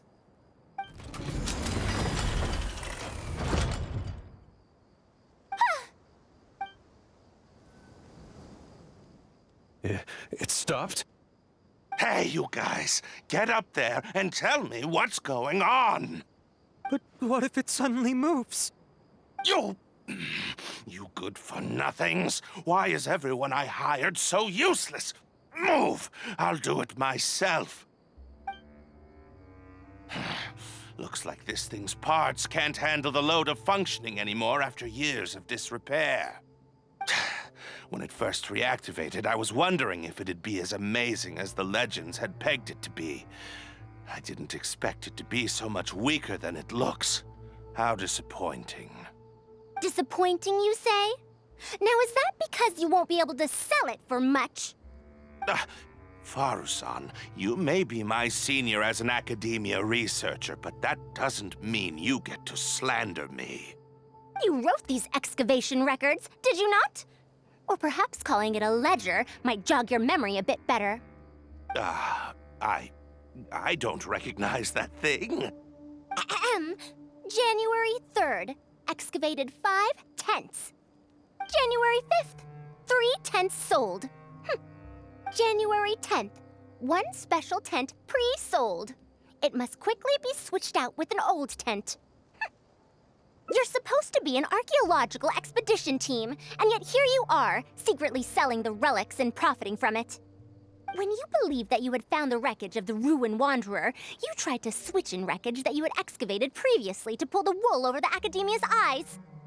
After all, there would probably be many wealthy buyers interested in purchasing the legendary Ruin Wanderer in the black market, yes? And then we arrived just before you could finish your work. That forced you to speed up your plan, and you tried to complete the switch overnight before I could investigate the wreckage. In your haste, however, you accidentally activated the Ruin Wanderer instead. Did I get that all right? I don't know what you're talking about. You lack the curiosity befitting a man of knowledge, nor do you have respect for mechanical life forms. You're not fit to be a researcher. Ridiculous. Curiosity? Respect? I'm not here to hear you preach. Hey, we're leaving. Mr. Raid! Behind you?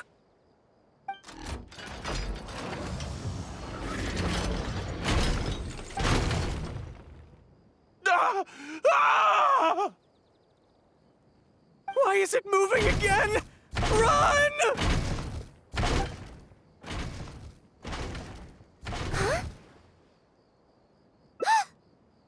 Some said that it was like a giant, while others said that it was like a beast. However, none knew why it wandered the ruins. Technically speaking, the module shouldn't be able to move such a large machine chassis. However, I'm basing my knowledge on the mechanical life forms I've seen before. Centuries? Impossible. I heard nothing about it back then. It could only have been around for a few decades at most. Why is it chasing after us? So you've been looking for me this whole time?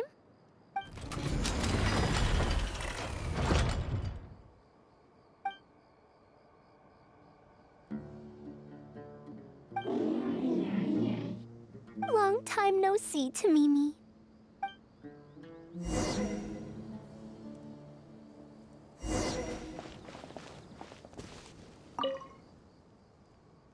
Dear Faruzan, I hope you're doing well. It has been over 20 years since you went missing. People from the academia keep telling us to give up and that you're most likely dead. But somehow, I feel like you're still alive. Yes, that you live still in some corner of this world. You've always been persistent, able to shine no matter what situation you face. I believe that this persistence serves you well in surviving and finding your way home. Unfortunately, I likely won't be able to welcome you home when you do. I don't have much time left, and my reflexes have slowed. Others keep telling me to stop exploring ruins. Only Tamimi is still the same as before, always running off to places which you've been to. Your teacher and friends came up with an idea to remodel Tamimi, so it can search for you in our place. You didn't like coming home back then and would always get Tamimi to send a letter back. Now we're leaving a letter with Tamimi. I wonder if it'll ever be delivered to you. I don't know the answer to that question, but if you ever read this letter, I hope it'll be when you've already found your way home. I regret not being able to say this to you myself, but I'll still feel sincerely happy for you, my dear daughter. Welcome home, Faruzan. Look at you, Tamimi. You've changed so much after all these years. Thank you for waiting for me all this time. I've safely received the letters. Your work is done now. You can sleep.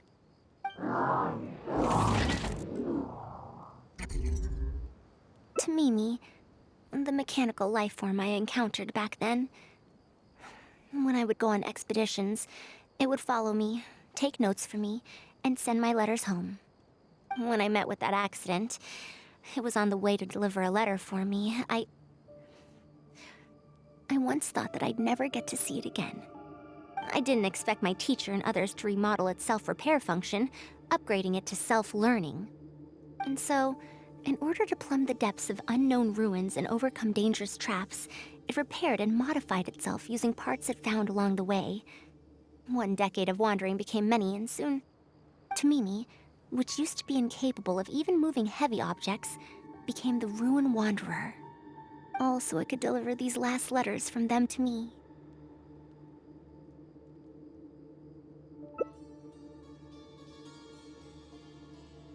The strain to support such a huge body must have turned out to be too much for your heart, right? Even after the remodeling, its restitution module still can't function perfectly in perpetuity. It has been pushing itself beyond its limits over the past few decades. Just like a living being, mechanical life forms have a limited lifespan. It probably became trapped in the ruins all those years ago because its shelf life had run out. It most likely only reactivated because it detected my presence. And then it mustered up everything it had to deliver that last letter. Now, it can finally rest in peace. Tainari told you what happened to me, right? You don't have to apologize. It's not like this incident is a secret in the academia. Besides, I've always treated it as a failed experiment. As a researcher, I must accept this result. However, finding out that so many people were affected by my failure does make me feel somewhat conflicted. Can you head back to Pardis DI first? We've been here for a while, and it's best not to make Kale and the rest worry. As for me, I want to stay with Tamimi for a bit longer. Just a bit.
You're back!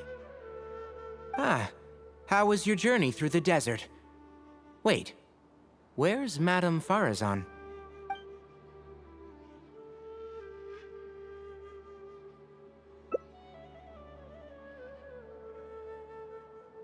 Oh no. She finally got to reunite with an old friend from 100 years ago. But... As a researcher, she could perhaps accept it.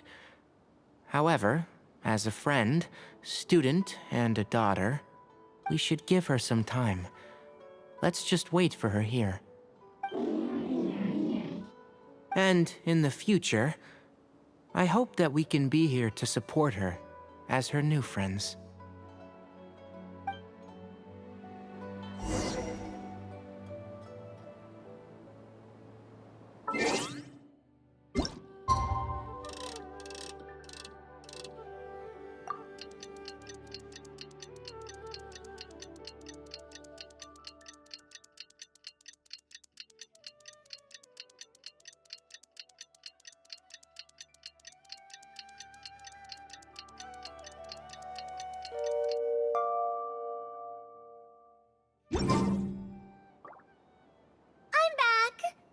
What? Is there to be no welcoming party? We've all been waiting for you, Madame Faruzan. That's more like it. Now, here are some components I brought back from the desert. Switch these out with the ones Karkata is using right now, and it'll be back in ship shape. Huh? Why do you all look so solemn? Come now. Liveliness befits youngsters more. Madame Faruzan, did these parts come from... Come now. I thought that you must have encountered some major problem. This isn't something you have to worry about. Well, it looks like you already know everything, but no need to feel bad. Like I said before, as researchers, we must learn to accept our failures. Tamimi had been operating beyond capacity for a century, and I'm unable to repair it with my current abilities. Not even with these parts. It would thus be much better to use them to extend Karkata's lifespan.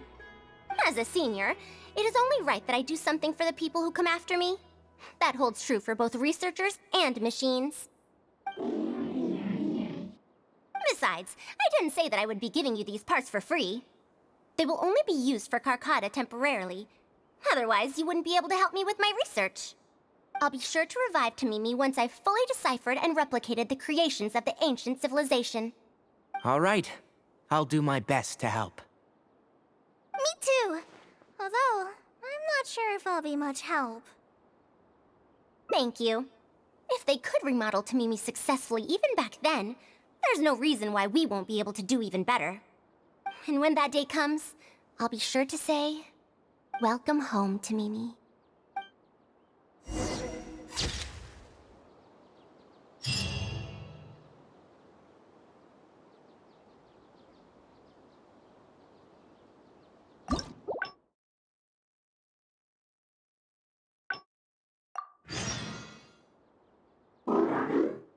You're back! Ah, how was your journey through the desert? Wait, where's Madame Faruzan?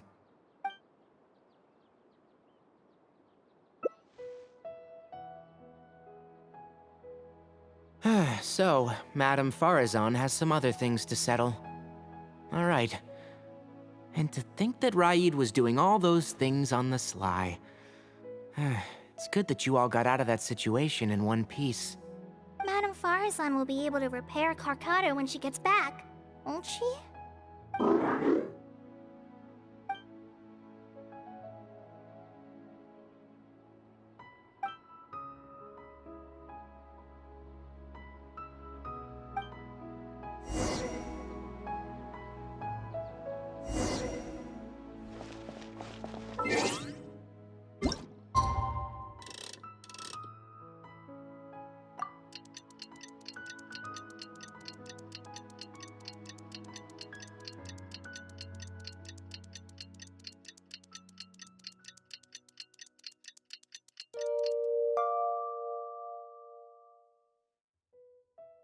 I'm back! What? Is there to be no welcoming party? Madame Faruzan, we're over here! That's more like it. Now, here are some components I brought back from the desert. Switch these out with the ones Karkata is using right now, and it'll be back in ship shape. So this is a relic of an ancient civilization. Unbelievable. Thankfully, it didn't end up in Raid's unscrupulous hands. Unscrupulous, huh? Sounds like you already told them what happened. Is that so? Thank you. We will talk about everything else later. It's nothing. I've already given all the evidence we have against Raid to the Academia. They're going to be very busy. Too busy to bother us, I'd wager. I'll start repairing Karkata then. Kale, can you help me out? Of course!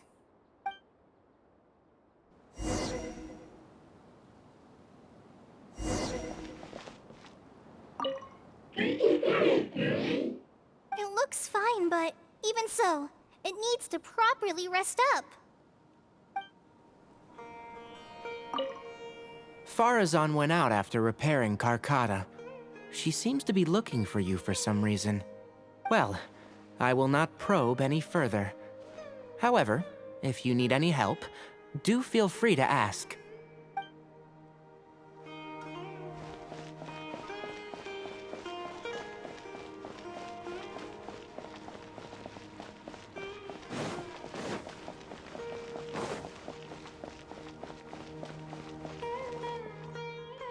Ah, you're here. Thank you for keeping Tamimi a secret. If I tell them about Tamimi, will they still feel happy for Karkata? Even if we could convince them to accept the components, they'll probably still feel bad about it. I don't want my past to affect people in the present. That applies to both me and other people. It's fine. I'm used to this. I once believed that I'd never hear from my old friends and family ever again. Even their faces are getting hazier in my memories. However, I could remember them clearly again after reading the letter Tamimi handed to me and learning that they'd never given up on me. That's more than enough. I'd be disappointing them if I let myself fall into a slump because of this. Neither my teacher nor my mother would have wanted to see me like that. Besides, you're lending a listening ear to me now, aren't you? Oh, Pardees GI looks pretty scenic at night. Will you take a stroll with me? Once Karkata's condition stabilizes, I'll find a chance to tell Tainari and Kale about all that. But for now, just help me keep this secret. Thank you. Whether it's 100 years ago or now, I have people who worry about me. I suppose I should consider myself quite fortunate. The only time when I felt otherwise was when I had just returned to Sumeru. No one came to check up on me then.